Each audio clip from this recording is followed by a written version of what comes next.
야외 활동하기에 딱 좋은 계절이지만 미세먼지와 꽃가루 등 반갑지 않은 손님들이 봄나들이를 방해하곤 합니다.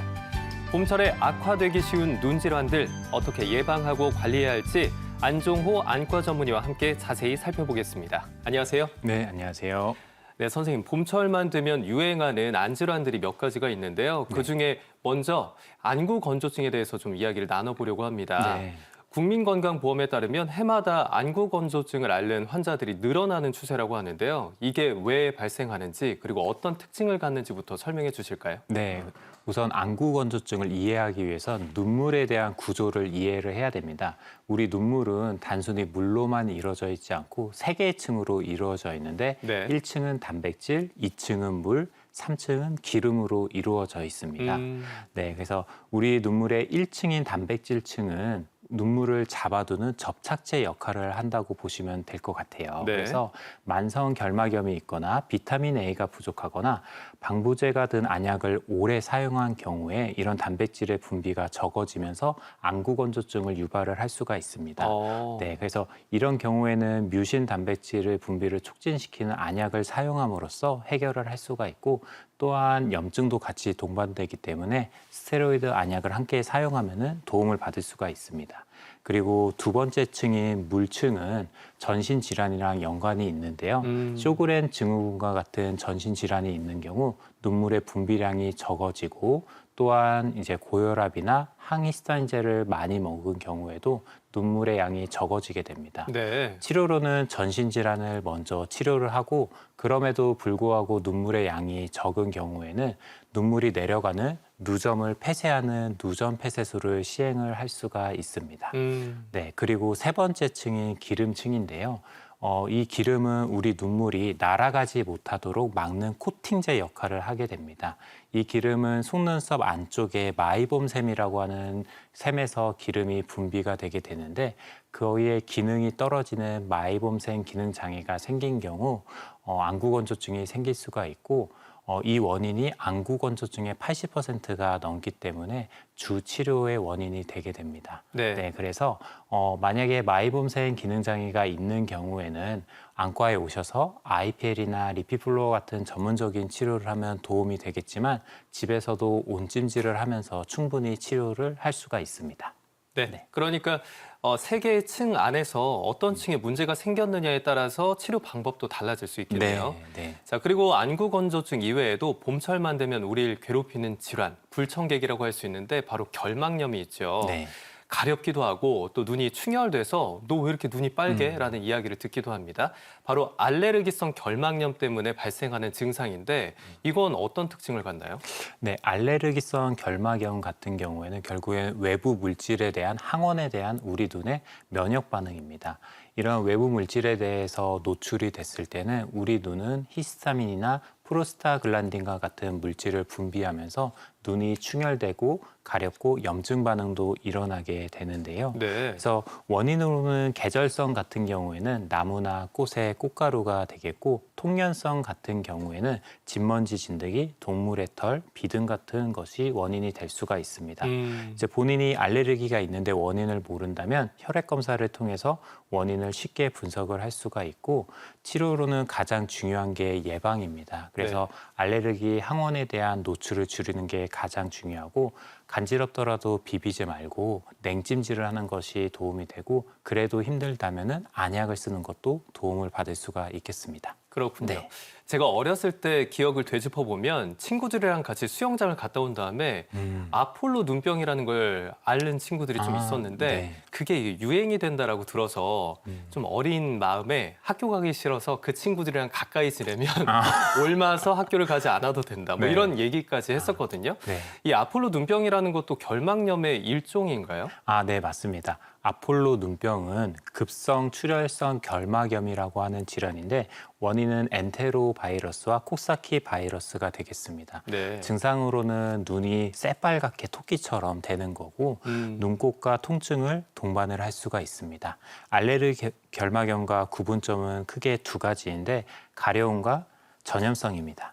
알레르기 같은 경우에는 가려워서 너무 힘들지만 남에게는 전파가 되지 않습니다. 네. 반면 아폴로 눈병 같은 경우에는 가렵진 않지만 조금의 통증과 이물감은 있고 전염력은 폭발적입니다. 그래서 특징은 번개와 같은 속도로 이제 병이 진행하기 때문에 잠복기가 8시간에서 이틀 정도로 짧은 걸로 알려져 있습니다. 그래서 오늘은 괜찮았는데 내일 아침에 일어나 보니까 눈이 새빨개졌다면은 이 질환을 의심을 할 수가 있습니다. 그래서 전염력이 빠르기 때문에 방역이 가장 중요한데요.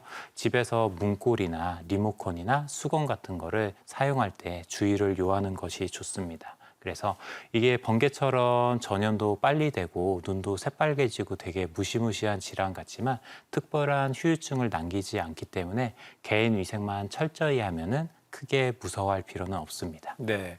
아폴로 눈병에 대해서 자세히 소개를 해주셨는데요. 네. 중간에 이제 전염성이 있다라는 이야기를 해주셨잖아요. 네. 그런데 전염성이 있는 또 다른 결막염, 제가 얘기를 들었던 것 중에 하나가 네. 유행성 각결막염이다라는 그런 이름을 제가 전에 들었는데 네. 이게 뭐 눈곱도 끼고 또 충혈도 되고 굉장히 고통스럽다고 들었습니다. 네, 이건 어떤 차이가 있나요? 네. 말씀하신 내용이 다 맞고 아폴로 눈병이 번개라고 하면은 유행성 각결막염은 여러 후유증을 남기는 지독한 태풍과도 같습니다. 그렇군요. 네. 그래서 원인은 아데노 바이러스에 의한 결막염인데 보통 2주에서 3주 정도 고생을 하게 되고 아폴로 눈병과 차이점은 유행성 각결막염은 잠복기가 일주일 정도로 매우 깁니다. 그래서 본인도 걸린 줄 모르고 전파되기 때문에 이런 점이 특징을 가지고 있고 증상은 더욱더 무거운데 충혈도 심하고 끈적거리는 눈곱도 많고 임파선이 부어 통증도 심하고 시력 저하를 동반하는 각막 혼탁이 생길 수도 있습니다. 네, 이 유행성 각결막염은 주로 여름철에 많이 퍼진다라고 들었는데 봄철에도 좀 주의할 필요가 있을까요? 네, 맞습니다. 그래서 보통은 이제 여름으로 알려져 있지만 새학기가 시작하는 봄철에 가장 많은 것으로 알려져 있습니다. 네, 결막염도 제때 치료하지 않으면 합병증 때문에 고생한다는 이야기를 많이 들었는데요. 어떤 합병증이 있는지도 궁금하지만 이걸 차단하려면 또 어떤 자세가 필요한지도 함께 짚어주시면 좋을 것 같습니다. 네, 앞서 말씀드린 결막염의 원인은 바이러스입니다. 그래서 이 바이러스를 직접 죽이는 치료는 없고 여러 가지 합병증이 생기지 않도록 관리하는 게 주 치료의 목적입니다. 네. 그래서 안과에서는 두 가지를 집중해서 치료를 하는데 첫 번째로는 가성막이 안 생기는지 그리고 두 번째로는 각막 혼탁이 안 생기는지입니다. 그래서 가성막은 우리 결막에 하얀 막을 끼는 게 가성막이라고 하는데 이 가성막이 생겼을 때 제거하지 않으면은 안구와 눈꺼풀이 달라붙는 유착이 영구적으로 생길 수 있기 때문에 안과에 오셔서 자주 제거해 주는 것이 매우 중요합니다. 그리고 두 번째로는 각막 혼탁인데 결막염이라고 해서 결막에만 염증이 있는 게 아니라 각막에도 염증이 생길 수가 있는데 우리 유리창이 뿌옇게 변하고 영구적으로 시력 저하를 남길 수가 있습니다. 어이구. 그렇기 때문에 각막에 염증이 생겼을 때는 스테로이드 안약을 쓰면서 조절을 해서 각막 혼탁이 남지 않도록 하는 게 가장 중요합니다.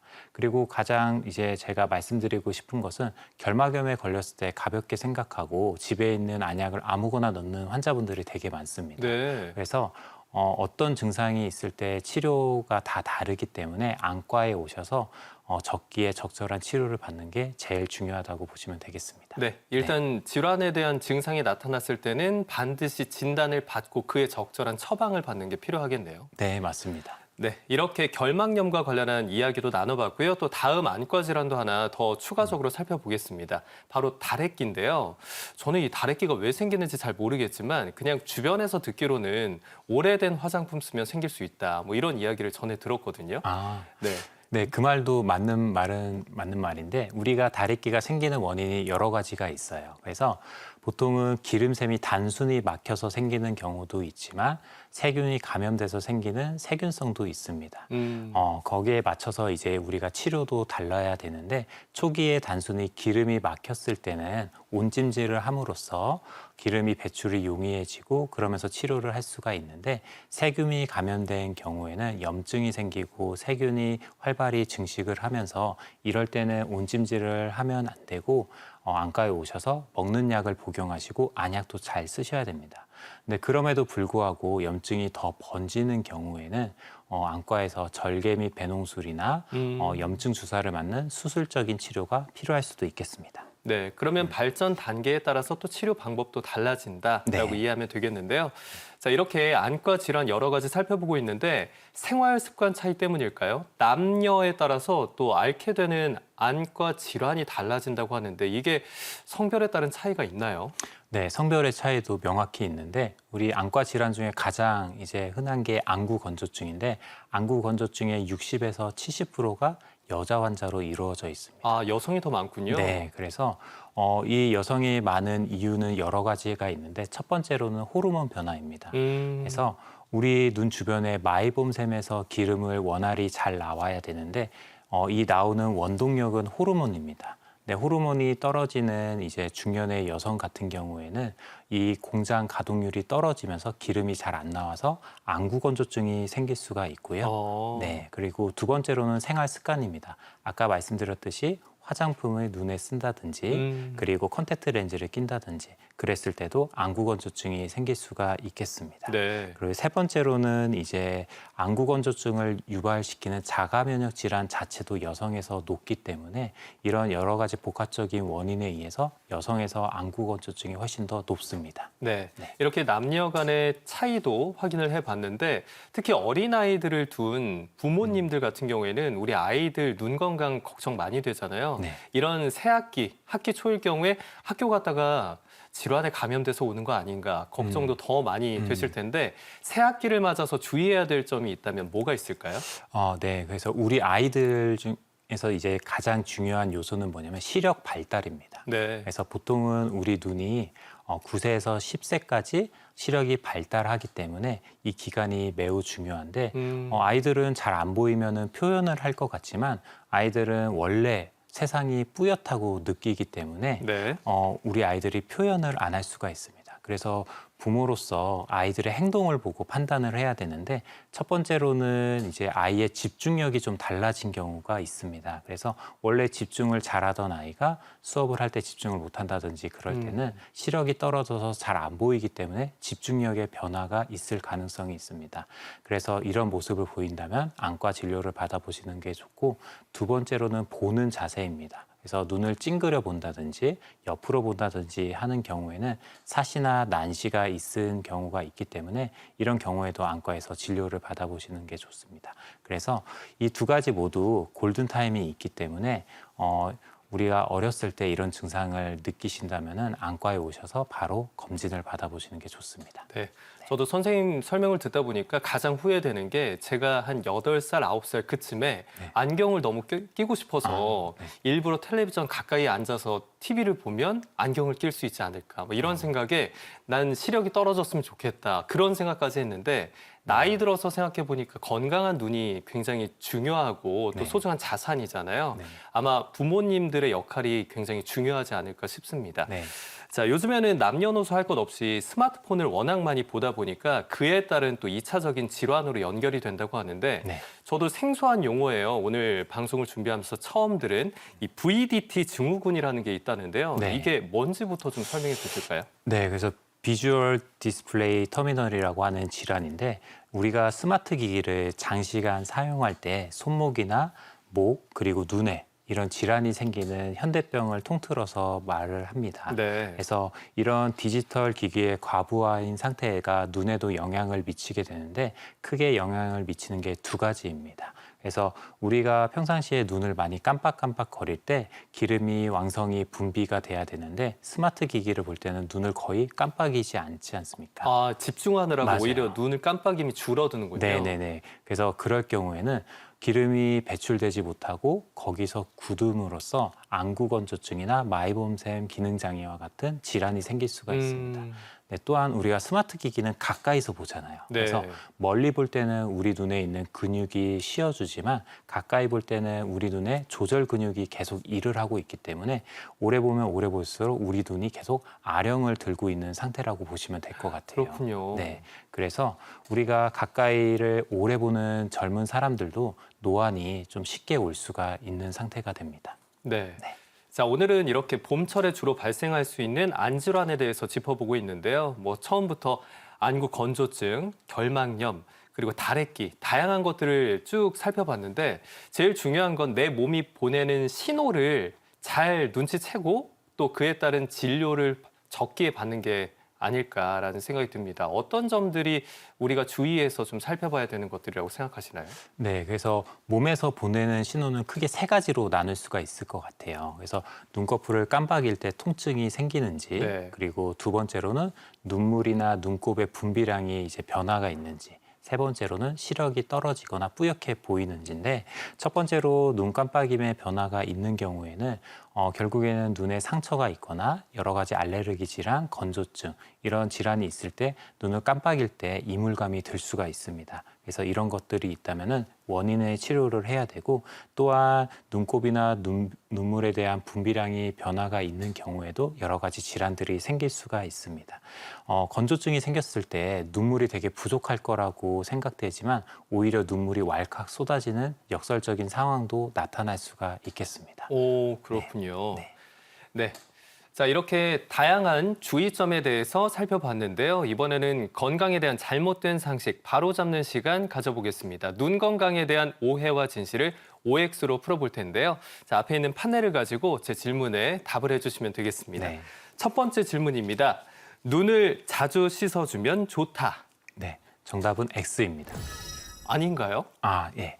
그래서 우리 눈물은 여러 가지 성분으로 되어 있는 천연 보호막입니다. 그래서 물로 눈을 계속 씻어주면은 그 성분들이 희석되기 때문에 오히려 눈에는 좋지는 않습니다. 네, 그렇군요. 네. 자, 그러면 안약을 넣고 눈을 여러 번 깜빡이는 게 좋을까요? 네, 정답은 X입니다.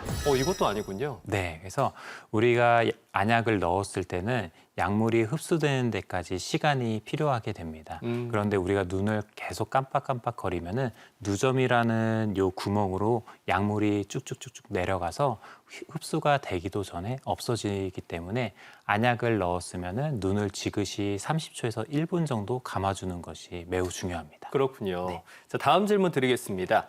안약은 절대 타인과 공유하면 안 된다. 네, 정답은 O입니다. 네, 그래서 우리가 안약을 넣을 때 안 닫고 넣으면 좋겠지만 넣을 때 속눈썹과 눈꺼풀에 닿을 수가 있습니다. 이런 경우에는 감염성 질환이 전염되기 때문에 안약은 공유하면 안 됩니다. 네. 자, 다음 질문입니다. 콘택트 렌즈를 오래 사용하면 안검 하수가 생긴다. 네, 정답은 O입니다. 이건 너무 충격적인데요. 네, 그래서 우리 눈꺼풀을 들어 올리는 근육이 있는데 이 근육이 되게 약해요. 그런데 컨택트 렌즈를 오래 끼면 이 근육의 힘이 달라지면서 눈꺼풀이 내려앉는 안검하수가 생길 수가 있습니다. 네. 자, 다음 질문 드리겠습니다. 요즘 그 눈 건강 지키겠다면서 블루라이트 차단되는 렌즈가 장착되어 있는 안경, 보호 안경 끼시는 분들 많이 계신데요. 네. 이런 블루라이트 차단 별로 의미가 없다. 정답은 X입니다. 의미가 있군요. 네, 그래서 인간을 대상으로 한 실험은 없지만 동물이나 세포 실험에서 블루라이트를 계속 쏜 경우에는 망막 세포가 파괴된다는 연구가 너무나도 많습니다. 그렇기 때문에 당연히 블루라이트는 차단하는 것이 좋습니다. 그렇군요. 네. 자, 다음 질문 드리겠습니다. 여성 시청자분들이 이 질문을 좀 확인을 하셔야 될 것 같아요. 눈 화장은 최대한 안 하는 게 좋다. 네, 정답은 O입니다. O군요. 네, 그래서 눈화장을 하게 되면은 우리 속눈썹 안쪽 마이봄샘을 막는 기계적인 합병증이 생길 수가 있기 때문에 마이봄샘 기능 장애나 안구 건조증을 유발을 할 수가 있습니다. 네. 네. 자, 마지막 질문입니다. 녹색을 보면 눈이 좋아진다. 이거는 틀린 말이기도 하고 맞는 말이기도 합니다. 아, 그럼 세모군요. 네, 네, 맞습니다. 그래서 우리가 녹색 종이를 본다고 해서 눈이 좋아지진 않습니다. 근데 통상적으로 녹색을 본다는 건 멀리 있는 숲이나 나무를 본다는 것을 의미를 하는데 우리가 눈을 가까이만 보면 눈이 나빠지는데 멀리 볼 때 눈이 풀어주므로 멀리 보는 거는 눈에 좋은 현상입니다. 그러니까 녹색이라는 색깔 자체가 중요한 게 아니라 멀리 보는 게 중요한 거군요. 네, 맞습니다. 네. 자, 그럼 지금부터는 눈 건강을 위한 예방 솔루션 시작하겠습니다.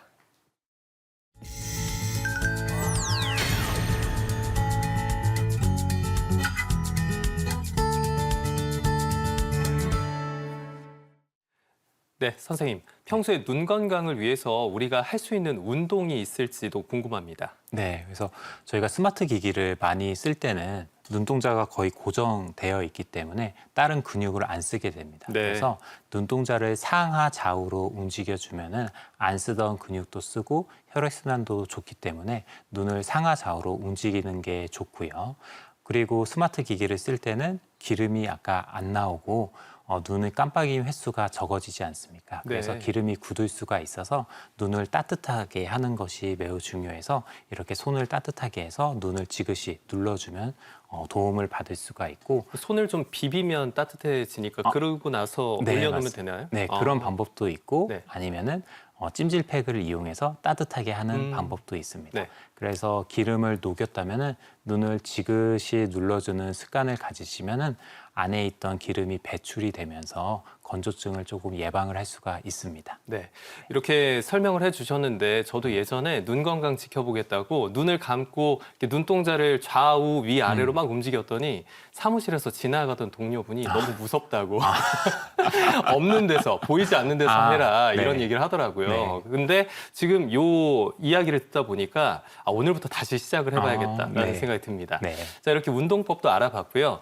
자, 항상 건강 365 시간이면 늘 의사 선생님들께 여쭤보는 게 그러면 건강을 위해서 우리가 꼭 챙겨야 될 식단 어떤 음식이 좋습니까? 라고 질문을 드리는데 그때마다 그냥 균형 잡히게 잘 드세요라고 이야기를 하시더라고요. 네. 자, 그런데 또 반대로 그럼 해로운 음식은 뭘까요? 라고 하면 명확하게 알려주시기 때문에 오늘 질문은 눈 건강에 안 좋은 음식은 뭘까요?를 한번 제가 여쭤보겠습니다. 네. 그래서 우리 눈에서 가장 위험한 질환이 당뇨망막병증입니다. 네. 그래서 당뇨가 있는 환자들에서 실명이 되게 많이 되게 되는데 설탕이나 밀가루와 같은 정제된 탄수화물을 많이 드시는 경우에 당뇨의 유병률이 올라가서 눈의 건강에 안 좋기 때문에 이런 음식은 금지하면 좋을 것 같고요. 그래서 두 번째로는 트랜스 지방과 이제 포화 지방을 과다 복용하는 건데 이런 지방을 먹었을 때는 지방의 녹는 점이 상승을 해서 기름이 굳게 됩니다. 이로써 건조증이 조금 생길 수가 있고요. 세 번째로는 과도한 카페인과 알코올을 복용하는 경우인데 이런 경우에 이뇨작용이 활발히 되면서 건조증을 유발할 수가 있겠습니다. 그렇군요. 네. 자, 이렇게 식습관에 대한 이야기도 나눠봤고요. 이번 시간 마지막으로 평소 눈 건강을 위해서 좀 지켜야 될 일상의 수칙 이야기를 해주시면 좋을 것 같은데요. 지난번 출연하셔서 20, 20, 20 운동에 대해서도 알려주셨는데 네. 이 운동과 더불어서 또 추가적으로 봄철 눈 건강 지킬 수 있는 수칙 함께 좀 전해주신다면요. 네. 제가 오늘 알레르기 결막염, 다래끼, 건조증 여러 가지를 말씀을 드렸는데 이 질환의 대부분은 눈꺼풀이랑 연관이 있습니다. 네. 그래서 눈꺼풀을 잘 세정하는 게 매우 중요한데 전문적으로 눈꺼풀을 세정하는 그런 제품들이 많이 나와 있습니다. 그래서 우리가 손발만 잘 닦을 게 아니라 눈 주변을 이런 세정제로 닦는다면은 여러 가지 질환을 치료하고 예방을 할 수가 있겠습니다. 네. 네. 자, 이렇게 생활 수칙 잘 지키셔서 눈 건강 꼭 챙기셔야겠습니다. 사소한 변화와 증상이라도 가볍게 여기지 않는 것, 그것이 건강을 지키는 첫걸음입니다. 오늘 전해드린 봄철 눈 건강 관리법 잘 기억하시면서 선명하고 맑은 눈으로 이 봄을 즐길 수 있길 바라겠습니다. 지금까지 안종호 안과 전문의와 함께했습니다. 오늘 말씀 고맙습니다. 네, 감사합니다. 네, 다음 시간에는 나이 들어가는 뇌로 인한 질환이죠. 파킨슨병과 치매에 대해 살펴보겠습니다. 관련해서 궁금한 사항을 건강365 코너 댓글란에 달아주시면 전문의와 함께 자세히 소개해드리겠습니다.